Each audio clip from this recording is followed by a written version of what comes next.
रुक रे भैया, पावर खत्म होता।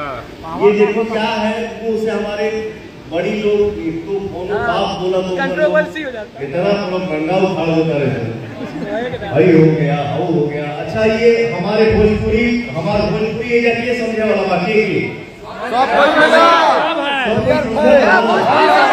अपने दिल पे हाथ रख के वो बात बोला जाके लड़कियां भूखाई आई उनके बाहर से और घर में अंदर जाया कहे के माई तनी खाना दी भूख लागल हमरा ठीक लागेगी। प्यार असली उसमें झलकता है, माई रे खाना दे भूख लगा। तो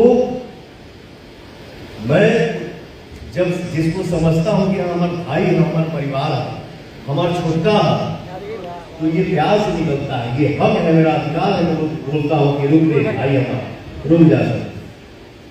ये नहीं कि मैं आप लोगों को अरे बोलता हूँ, नहीं क्या अपने लोग का अरे बोला जाता है, ये अपनापन है जी भैया। बाकी जो पवन सिंह जब से माइक लेके बोलना सीखा, बोल रहा हूँ और आजीवन जब तक बोलूंगा यही बोलता हूँ। मुझे सिर्फ इतना ही आता है कि आप सभी के आशीर्वाद से ही बोलता हूँ, ना कोई मैं स्टार हूँ जिया।